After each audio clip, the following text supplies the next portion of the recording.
Okay.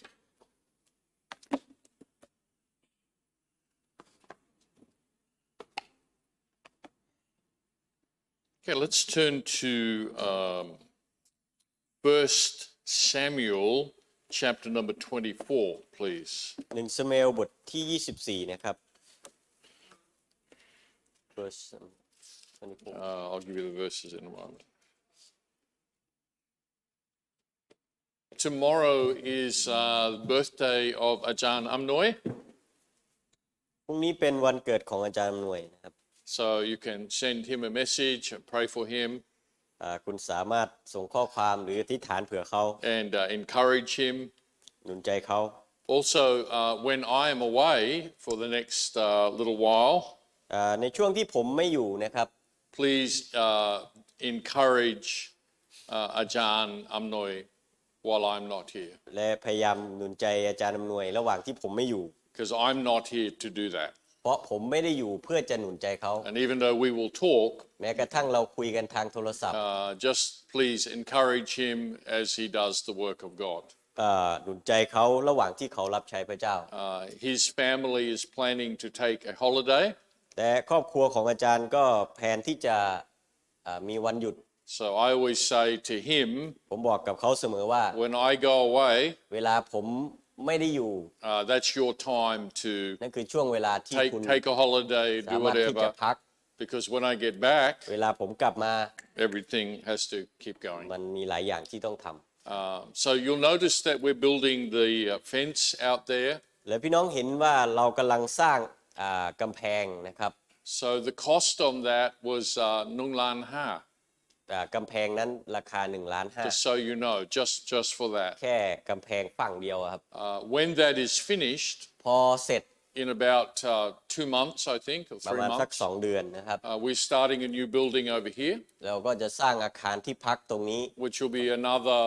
building the same as the other one for ก็จะ people เป็ to น stay. ห้องพักแบบเดียวกันกับข้างหลังนะครับ So that will start out here ก็จะ after that เสร็จ one. ฝั่งนี้ And then when that one is finished, พอฝั่งนี้เสร็จ we're starting another one over here, แล้วก็อีกอาคารตรงนี้ตรงข้ามนี้ which will have ก็ classrooms, จะเป็นห้องเรียนระวี offices, แล้วก็ออฟฟิศ and it'll be our biggest building. ก็จะเป็นอาคารที่ใหญ่ที่สุดตั้งแต่ That เรา will be สร้าง over มา there. นะครับ So there's a lot of things happening now the หลายอย่าง next 2 years. เกิดขึ้นระหว่างในคริสตจักรของเรา And as God provides for us, ระหว่างที่พระเจ้าทรงอวยพร we ใน want to สิ่งที่เรา be จำเป็น faithful in doing the work of เรา God. ต้องสัตย์ซื่อในการที่จะรับใช้พระเจ้า And I want to make sure that you have everything you need ผมอยากจะให้พี่น้องและคริสตจักรที่นี่นะครับมีในสิ่งที่เราจำเป็นต้องใช้ to do the work of God ที่จะใช้ในงานของพระเจ้า for the day when, I'm not here, เวลาที่ผมไม่อยู่ which is not, I have no plan for leaving, ผมไม่ได้มีแผนการที่จะออกจากที่นี่ but ไป I'm just thinking about the future. ผมนึกถึงกำลังคิดถึงอนาคต So while I'm here to help you get all this done, ระหว่างที่ผมอยู่และผมสามารถช่วยพี่น้องที่นี่ได้ then that's what I want to have ผมก็อยาก everything จะ ready for you. เตรียมให้ทุกอย่างพร้อม Like a father prepares for his children เหมือนพ่อที่เตรียมให้แก่ลูก and gets everything ready. ๆและเตรียมทุกอย่างให้พร้อม So that's what I'm trying to do นั่นคือ for สิ่ง you. ที่ผมพยายามจะทำ Suzanne and I and Sarah will go, Lord willing, on Tuesday. ผมซูแซนแล้วก็เซร่าจะเดินทางในวันอังคารนี้ And our plan, I'll have some ministry I will have to be doing in Australia. และที่ออสเตรเลียผมก็มีงานรับใช้ที่ผมจะต้องทำ But also we want to just have a break as และ well. เราก็อยากจะพักเช่นกัน Just have some quiet time. ในช่วงเวลาที่พักผ่อน It's easiest for us to relax in our home when we can do มัน that. การพักผ่อนของผมที่ดีที่สุดคือการที่ได้พักอยู่ที่บ้าน So the Bible says there's a time for work and there's a time for rest. ในพระคัมภีร์บอกเราว่ามันมีช่วงเวลาที่ทำงานและช่วงเวลาที่ต้องพัก So when it's work time, let's work. ในเวลาที่ต้องทำงานเราก็ต้องทำงาน But if you're having rest time, ถ้าเราต้องพัก please have rest. เราก็ควรจะพัก You need that as well. เราทุกคนจำเป็นจะต้องมี And the Lord understands และ that. พระเจ้าก็เข้าใจตรงนี้ All right, I'm going to talk to you this morning about what I call the spirit of David. ผมจะพูดกับพี่น้องในเช้าวันนี้ในหัวข้อจิตวิญญาณของดาวิด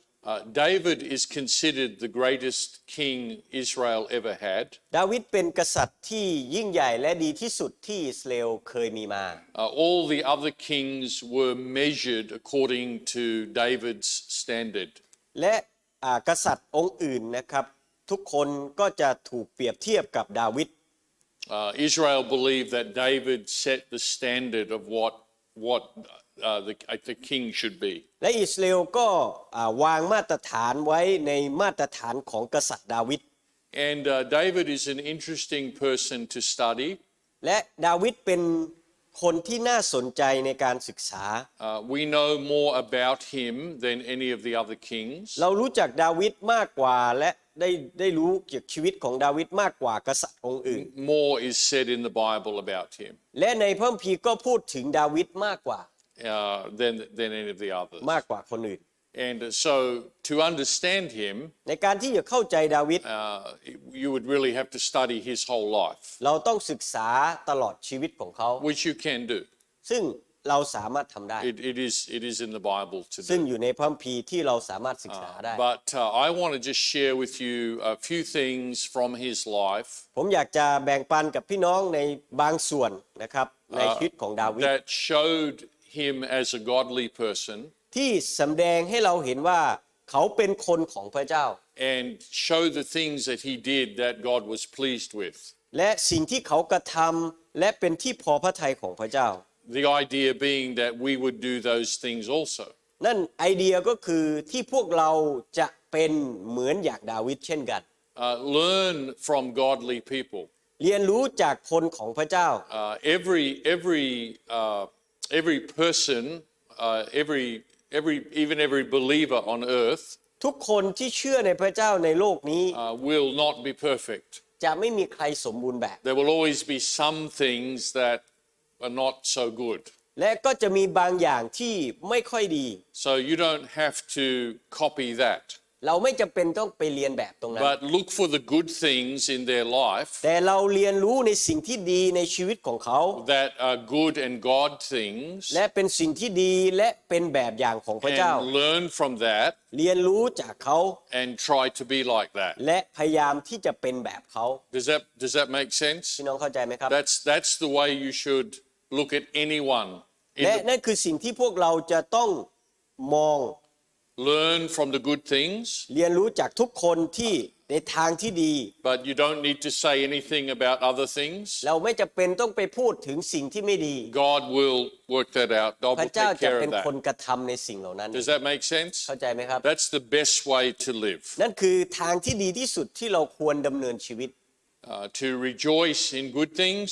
ชื่นชมยินดีในสิ่งที่ดี and leave the other things to God. และปล่อยสิ่งที่ไม่ดีไว้ในพระหัตถ์ของพระเจ้า Okay? Because there isn't any person who will be perfect in anything. เพราะมันไม่มีใครในโลกนี้ที่สมบูรณ์แบบ All right, so the first thing I want you to see about David that made him different from a lot of the other kings ผมอยากให้พี่น้องเห็นชีวิตของดาวิดสิ่งที่แตกต่างของดาวิดกับกษัตริย์องค์อื่น is in verse 6 and 7. ข้อ6ข้อ7ครับ And I want to, let's read the verses, then I will explain it to you. 6ข้อ7ครับ1 ซามูเอลบทที่24ข้อที่6และ7ท่านว่าแก่คนของท่านว่าขอพระยะโฮวาทรงห้ามข้าพเจ้ากระทำสิ่งนี้ต่อเจ้านายของข้าพเจ้าซึ่งเป็นผู้ที่พระยะโฮวาทรงเจิมตั้งไว้คือที่จะเหยียดมือออกต่อสู้กับท่านโดยว่าท่านเป็นผู้ที่พระยะโฮวาทรงเจิมไว้ดาวิดก็ห้ามผู้รับใช้ของท่านด้วยถ้อยคำเหล่านี้และไม่ยอมให้เขาทั้งหลายทำร้ายซาอูลและซาอูลก็ทรงลุกขึ้นออกจากถ้ำเสด็จไปตามทางของพระองค์ So the first thing is David never drew his sword against his own people. สิ่งแรกนะครับ Never used his sword against his own people. เราเห็นถึงสิ่งที่ดาวิดไม่เคยใช้ดาบเพื่อจะต่อสู้กับคนของเขาเอง Okay, and this is a very important principle that you should live also. และนี่เป็นหลักการที่พวกเราทุกคนควรดำเนินชีวิตตามเช่นกัน Now, Saul had Saul taken 3,000 men. King Saul took 3,000 men กษัตริย์ซาอูลเอาคนกองทหารไป 3,000 คน to go and find David เพื่อจะค้นหาดาวิด and kill him. และเพื่อจะฆ่าดาวิด But David had not done anything. แต่ดาวิดไม่ได้ทำอะไรผิดเลย Saul was just jealous against David. แต่ซาอูลนั้นได้อิจฉาดาวิด And he wanted to get rid of David. และเขาพยายามที่จะทำลายดาวิด Too many people like David. เพราะมีคนมากมายกำลังชื่นชอบดาวิด And so he felt that he's too popular. เพราะดาวิดมีชื่อเสียงโด่งดังเกินไป And if I don't get rid of him, ถ้าเราไม่ทำลายดาวิดลง he might have my job. ดาวิดก็จะขึ้นมาแทนและเอาแย่งตำแหน่งเรา But David was never going to do that. และดาวิดไม่เคยคิดที่จะแย่งตำแหน่งของซาอูลเลย Isn't it hard มันยากใช่ไหมครับ when people think things about us เวลาคนคิดเกี่ยวกับเราตัวเรา and we know in our heart, และเราก็รู้ในใจเราเองว่า I would never do that. เราจะไม่ทำอย่างนั้นเลย I would never do that to you. เราจะไม่ทำอย่างนั้นกับคนนั้นเลย I would never hurt you. และเราจะไม่ทำร้ายคนนั้นเลย I would never do that. เราจะไม่ทำ But somebody thinks แต่คนคนนั้นคิดว่า that we would do something. เราจะทำต่อเขาจะ And ทำลายเขา so they get angry against us และคนนั้นก็โกรธเรา and they can even come against us. และเขาก็ต่อสู้เรา But we didn't do anything. แล้วเราไม่ได้ทำอะไรผิดเลย And it's hard when you're misunderstood. และบางครั้งมันก็ยากในการที่จะเข้าใจผิด Or somebody thinks you did something หรือคนบางคนคิดว่าเราทำบางอย่าง for a bad reason ด้วยเหตุผลที่ไม่ดี and you didn't do that และเราเองก็ไม่ได้ท and you love them ำเรารักเขา and it can hurt you. มันก็สามารถทำร้ายจิตใจเราได้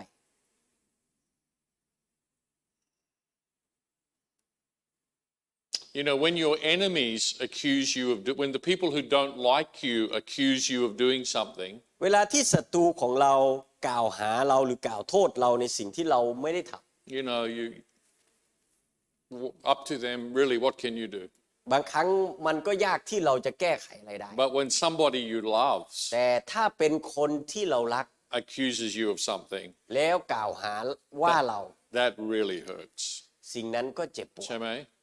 But this is experience of life we all go through. นี่คือประสบการณ์ชีวิตที่พวกเราทุกคนต้องเจอ Everybody will have this in some way. ทุกคนจะต้องเผชิญไม่ว่าทางใดทางหนึ่ง You understand? พี่น้องเข้าใจไหมครับ Please remember these things I'm telling you.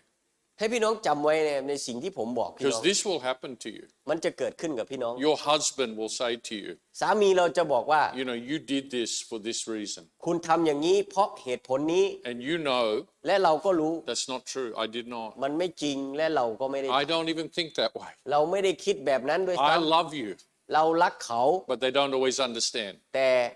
คนที่เรารักอาจจะไม่ And เข้า it ใจ can happen in work, มันสามารถ family, relationship. เกิดขึ้นในที่ทำงานในครอบครัว Do you understand? พี่น้องเข้า It's ใจ going ไหม to happen to you. มันสามารถเกิดขึ้นกับเราได้ But you're a Christian, แต่เราเป็นคริสเตียน so you're not going to do the same as the people in the world เราไม่ได้ทำเหมือนอย่างที่คนที่ไม่เชื่อพระเจ้ากระท because you're not like them. ำเพราะเราไม่ได้เป็นแบบเขา So you're going to have to be godly, เราต้องเป็นแบบพระเจ้า even when other people are not. แม้กระทั่ง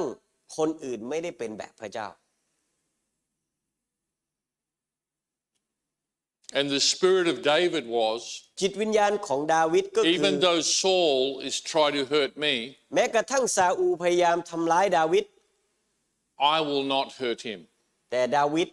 ไม่ได้ทำร้ายซาอูล And the verses we read และข้อที่เราอ่าน was David had a chance. ดาวิดมีโอกาสครับ He could have killed Saul, ดาวิดสามารถที่จะฆ่าซาอูลได้ and it all would have been over. และทุกอย่างก็คงจะจบลง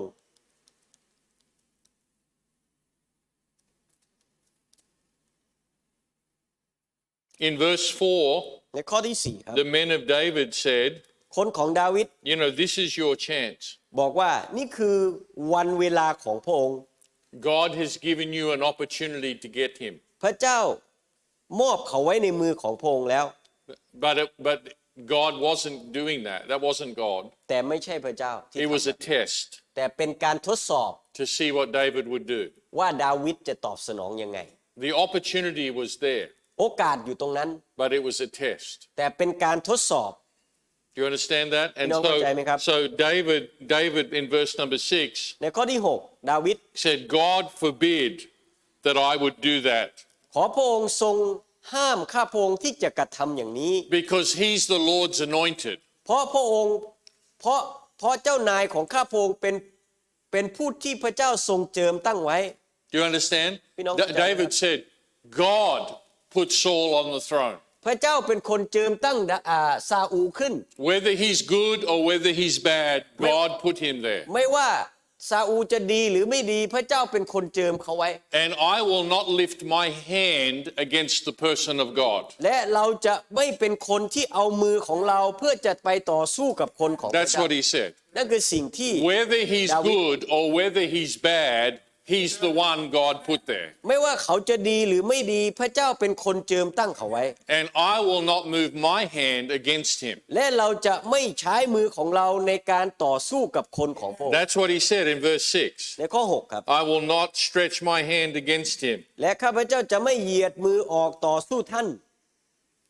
And David would not allow his men to do it also. และดาวิดก็ไม่อนุญาตให้ In คน verse ของ 7. ดาวิดที่จะกระทำเช่นกัน And I'm saying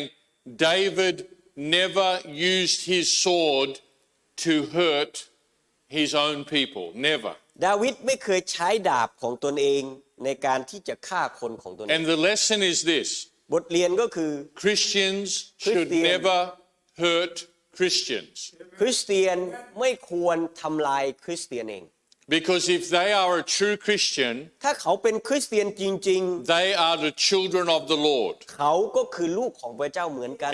And it doesn't matter. มันไม่สำคัญครับ Even if they're not Baptist, เขาอาจจะไม่ใช่แบปติสต์ they're some other group. หรือเขาอยู่กลุ่มอื่น If they are Christian Jing Jing, ถ้าเขาเป็นคริสเตียนจริง they are the children of God. ๆเขาก็คือลูกของพระเจ้าเหมือนกัน And we don't try to hurt them or cause them any trouble. เราจะไม่พยายามไปทำร้ายเขาหรือว่าไปทำสิ่งที่ไม่ดีต่อเขา You understand that? พี่น้องเข้าใจไหมครับ And I'm a Baptist. ผมเป็นแบปติสต์ I'm not in the other group. ผมไม่ได้เป็นกลุ่มอื่น But if the other group, แต่ถ้ากลุ่มอื่น they know the Lord, เขารู้จักพระเจ้าจริง I wish them well. ๆ ผมอยากให้พระเจ้าอวยพรเขา I hope they do well. ผมหวังว่าพระเจ้าจะอวยพรในงานรับใช้ของ And เขา I'm not going to talk about them. และผมจะไม่ไปเอาเขามาว่าหรือ And มา I'm นิน not going ทา to give them any problem และผมจะไม่ไปสร้างปัญหาให้กับเขา because that's the children of God. เพราะเขาคือลูกของพระเจ้า And it's just a principle มันคือหลักการ that you decide ที่เราต้องเลือก in your own life. ในชีวิตของเราว่า I'm not going to speak against the people of God. เราจะไม่พูดต่อต้านกับคนของพระเจ้า I'm not going to lift my hand against them. และเราจะไม่ใช้มือของเราที่จะต่อสู้เขา I'm not going to do it, เราจะไม่ท no matter what happens. ำไม่ว่าอะไรจะเกิดขึ้นก็ตาม And it was the spirit of David. นั่นคือจิตวิญญาณของดาวิด And it was something that God blessed in his life. นั่นคือบางอย่างที่พระเจ้าทรงอวยพรในชีวิตของเขา And just holding that principle in your life ให้เราเก็บหลักการนี้ไว้ในชีวิตของเรา is very important. เป็นสิ่งที่สำคัญมาก We are not the people ๆ เราไม่ใช่เป็นกลุ่มคนที่ who should hurt anybody else, ไปทำร้ายใคร even if we have the chance. แม้กระทั่งเรามีโอกาส My daughter Sarah said to me, ลูกสาวผม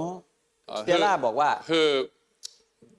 the head of the school in Australia where she works ผอ.ที่โรงเรียนที่เขาทำงานด้วย called her โทรหาเขาว่า while she was here ระหว่างที่เขาอยู่ที่นี่ and asked her to take the head of all the primary school teachers. และจะให้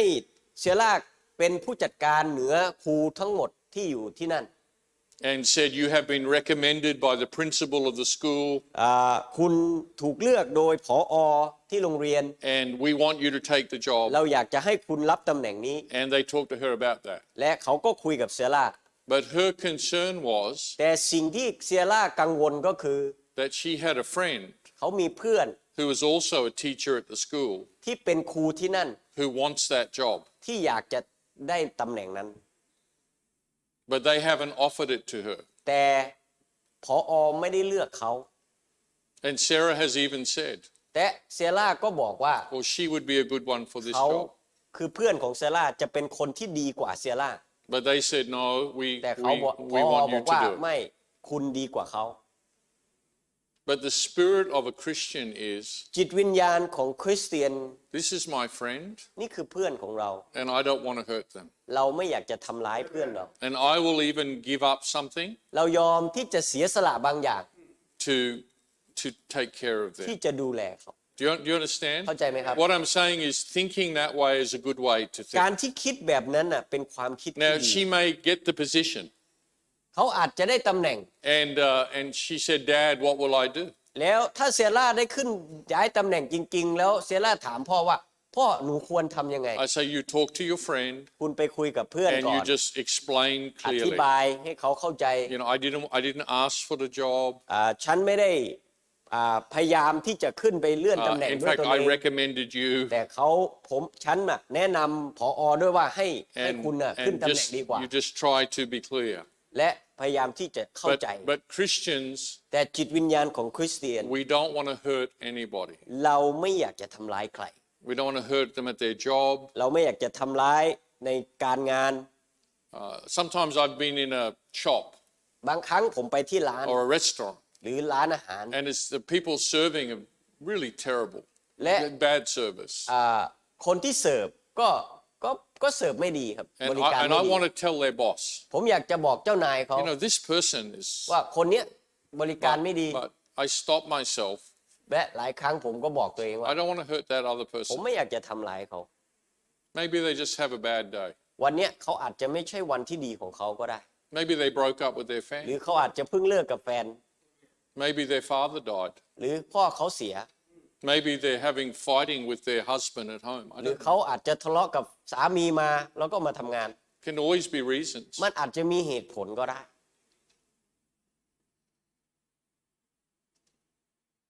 And the spirit จิตวิญญาณ of a Christian ของคริสเตียน is I don't hurt other people เราไม่อยากจะทำร้ายใคร and I don't hurt God's people. และเราจะไม่ทำร้ายคนของพระเจ้า And that's how David was. นั่นคือจิตวิญญาณของดาวิด Now you'll read about the other kings ถ้าเราอ่านเกี่ยวกับกษัตริย์องค์อื่น and many of them, และหลายคน they use their sword against เขา their ใช้ own. ดาบ Many, ในการฆ่าคนของเขาเอง many. หลายคน But David never did that. แต่ดาวิดไม่เคยทำ Now he fought the enemies of God. แต่ดาวิดต่อสู้กับศัตรูที่เป็นของพระเจ้า You understand? เข้าใจไหมครับ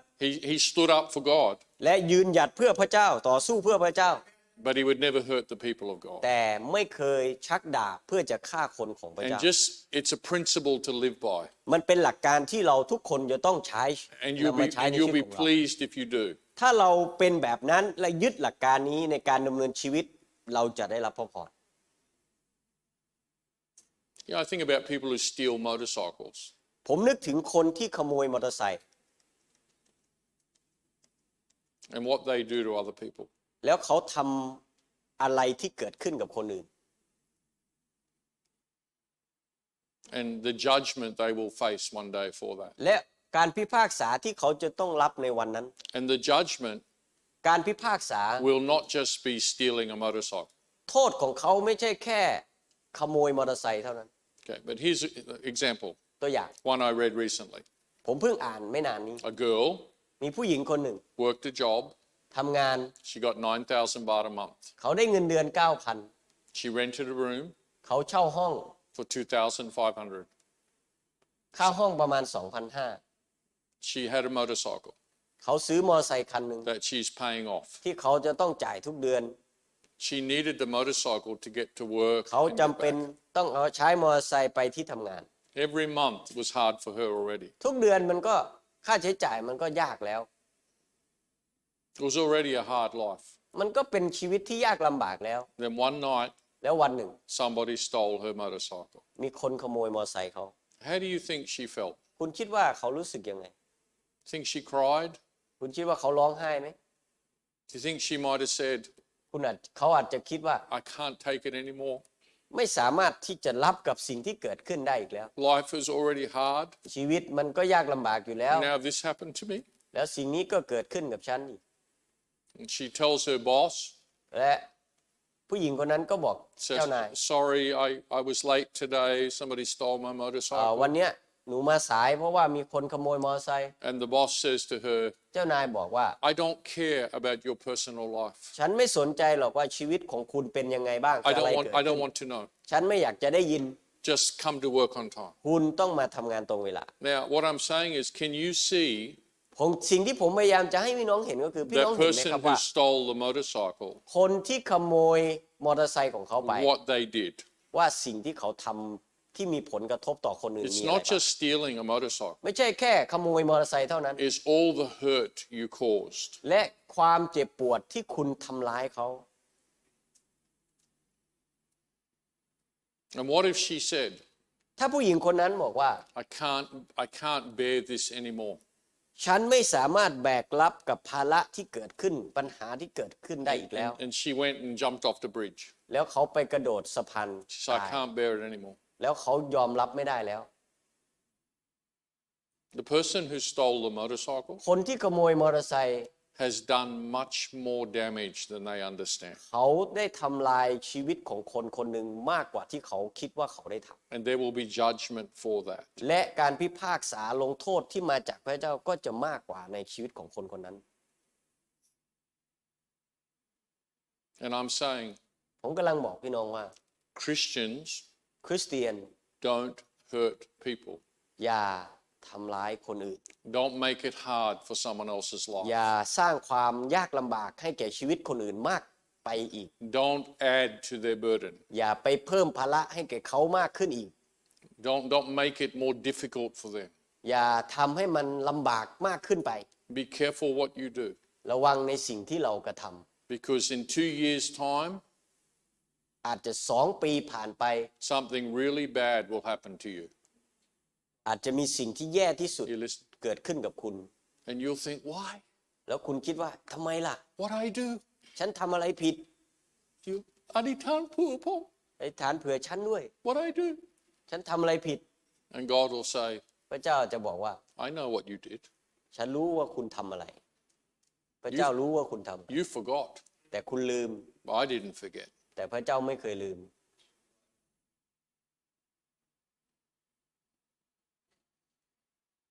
And whatever you're doing now, ไม่ว่าอะไรก็ตามที่เราทำตอนนี้ you're putting it in the bank for your future. เรากำลังฝากไว้ในแบงค์เพื่ออนาคตของเรา You be kind, ถ้าคุณเมตตา you forgive others, ถ้าคุณให้อภัยคนอื่น you care about others, แล้วคุณห่วงใยคนอื่น you're putting it in the bank. คุณกำลังฝากไว้ในธนาคาร And one day in the future, วันหนึ่งในอนาคต when you make a mistake, เวลาที่คุณทำผิดพลาด God will say, พระเจ้าจะบอกว่า I remember เราจำได้ when you showed mercy, ตอนที่เจ้าเมตตาคนอื่น when you cared for somebody else. เมื่อเจ้าเป็นห่วงคนอื่น So I will show you mercy today. ตอนเนี้ยเราจะให้ความเมตตาและสงสารเจ้า Whatever you're doing, you're putting it in the bank. ไม่ว่าอะไรที่เราทำเรากำลังฝากไว้ในธนาคาร Whether it's open or secret, ไม่ว่ามันจะอยู่ในที่ลับหรือที่แจ้ง you're putting it in the bank เรากำลังฝากไว้ and it'll come back. วันหนึ่งมันจะแสดงออกมา It's amazing to me, มันเป็นสิ่งที่อัศจรรย์ well, surprising เซอ to ร์ me, ไพรส์ how people will go, ว่า look what happened to me. เวลาที่มันมีสิ่งที่เกิดขึ้นแล้วมนุษย์คิดว่าเอ้ยดูสิสิ่งที่เกิดขึ้นกับฉัน This is happening to me at work. สิ่งเนี้ยเกิดขึ้นกับฉันที่ทำงาน This is happening in my personal life. โอ้สิ่งเนี้ยเกิดขึ้นกับฉันในชีวิตครอบครัว This happened with my money. และสิ่งเนี้ยเกิดขึ้นกับเงินของฉัน I don't know why. ฉันไม่รู้ว่าทำไม Stop. หยุดครับ Think about before, คิดถึงอดีตที่ผ่านมา and you might know why. คุณอาจจะรู้ว่ามันคืออะไร And we forget. หลายครั้งเราลืม We don't forget เราจะไม่ลืม what somebody did to us. เวลาคนอื่นทำกับเรา I not forget. เราไม่ลืมใช่ไหม 3 years later, 3 ปีผ่านไป you can remember คุณยังจำได้อยู่เลย what they did to you. ในสิ่งที่เขาทำกับคุณ But you forgot what you did to others. แต่คุณลืมในสิ่งที่คุณทำกับคนอื่น But God never forgets. พระเจ้าไม่เคยลืมครับ So make it a principle of life. ให้เรานำหลักการนี้มาใช้ในชีวิตของเรา Be kind. เมตตาคนอื่น Don't lift your hand against God's people. อย่าให้มือของเราหรือดาบของเราในการต่อสู้กับคนของพระเจ้า By the way, if you're married, ถ้าเราแต่งงานแล้ว don't lift your hand against your husband. อย่าใช้ดาบของเราหรือมือของเราในการต่อสู้สามีของเรา Even when your husband does something, you think, oh, แม้กระทั่งสามีของเราเรารู้ว่าเขาทำอะไรที่เราไม่เห็นด้วยเลย don't come against อย่า that. ใช้มือของเราในการต่อสู้เขา That's still your husband, เขายังสามีของคุณ your mother or your father. หรือพ่อแม่เรา That's still your mother and your ก็ยัง father. เป็นพ่อแม่ของเรา By the way, จริงๆแล้ว the leader of the country ผู้นำประเทศของเรา is the leader of the ก็ country. คือผู้นำประเทศของเรา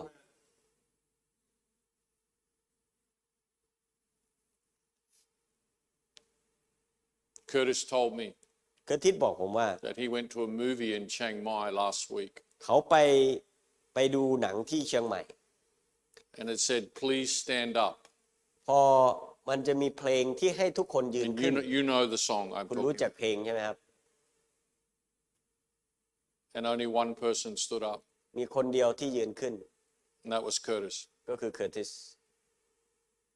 And other people sat there ทุกคนนั่ง laughing, หัวเราะ looking. No, เราไม่ทำครับ no. Give respect. ให้เกียรติครับ Give respect. ให้เกียรติ That's the leader. นั่นคือผู้นำของเรา Nobody is perfect, ไม่มีใครสมบูรณ์แบบ but give respect. แต่ให้เกียรติครับ Don't tear down your own barn. อย่าทำลายบ้านของเรา Why do that? ทำไมต้องทำลายบ้านตัวเอง You know, there's a lot of things in Thailand we can be thankful for. มันมีหลายอย่างในประเทศไทยที่เราควรขอบพระคุณพระเจ้า We have freedom. เรามีอิสละ We can worship. เราสามารถนมัสการได้ Nobody stops us. ไม่มีใครหยุดเรา You know, you can't do that in Laos. แต่ที่ลาวคุณทำไม่ได้นะครับ Can't do that. ทำไม่ได้นะครับ You know, when I preached in Cambodia, เวลาผมไปเทศนาที่กัมพูชา I finished preaching Sunday morning. พอผมเสร็จในเช้าวันอาทิตย์ I had to fly out. ผมต้องนั่งเครื่องกลับ Sunday night, they had another meeting. และตอนเย็นของวันอาทิตย์นั้นวันนั้น 2 truckloads of soldiers came that และ night ทหาร2 คันรถมาที่คริสตจักร and jabbed everybody in that church จับทุกคนในคริสตจักร for meeting in the church. เพราะเขามาประชุมกันที่คริสตจักร But we don't have that problem here. แต่เราไม่มีปัญหาที่นี่ We have freedom. เรามีอิสระ You know, in China, พี่น้องรู้ไหมครับที่จีน if you want to travel, ถ้าคุณอยากเดินทาง you have to ask permission to go. คุณต้องขออนุญาตที่จะออกจากต่างประเทศไปต่างประเทศ Or even inside. แม้กระทั่งในประเทศตัวเองด้วย But you don't have to do that. เราไม่จำเป็นต้องท You want to go, you can just go. ำเราอยากไปเราก็ไปได้ You can work. เราทำงานได้ You can work 2 jobs or เรา 3. สามารถทำงาน2 งาน 3 งานได้ I'm just saying that we have many things to be thankful for. เรามีหลายอย่างที่เราควรขอบพระคุณ Life here is okay. ชีวิตที่ประเทศไทยมันดีนะครับ People who are trying to tear the house down คนที่พยายามทำลายบ้านของตนเอง will lead us to a more bad thing. เขาจะนำเราไปสู่สิ่งที่แย่กว่าเดิม Christians are people คริสเตียนเป็นคนที่ who show respect, ให้เกียรติ kind. เมตตา We don't hurt people. เราไม่ทำร้ายใคร And that's what we ought to be. นั่นคือสิ่งที่เราควรเป็น And that was David. นั่นคือจิตวิญญาณของดาวิด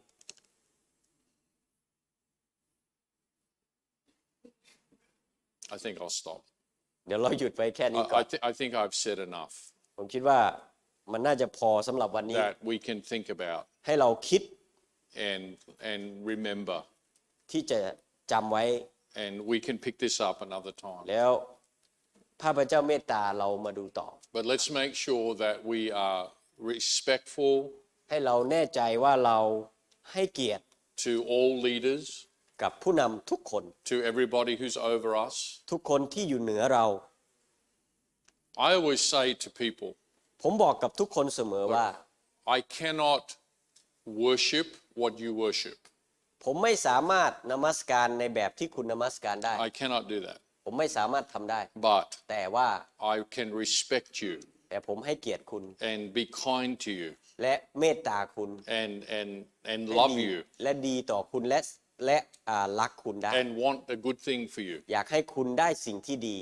There's only one thing I can't do. แค่อย่างเดียวที่ผมทำไม่ได้ I cannot worship that. ผมไม่สามารถนมัสการแบบนั้นได้ But I can be good to you. แต่ผมสามารถทำดีต่อคุณได้ Do you understand? เข้าใจไหมครับ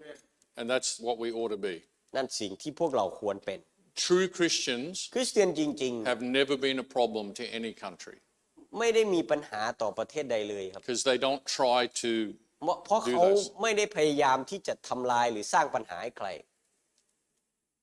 Now Islam will do it แต่อิสลามจะทำ because they believe in เพราะเขาเชื่อในการทำลาย but we believe in the Bible แต่เราเชื่อในพระคัมภีร์ and we want to be kind and good to people. เราอยากจะเป็นคนที่ทำดีต่อทุกคน Saul did a lot of things wrong, ซาอูลทำหลายอย่างที่ผิด but David would not move against him. แต่ดาวิดไม่เคยต่อสู้ Never. ไม่เคย And in the end, และสุดท้าย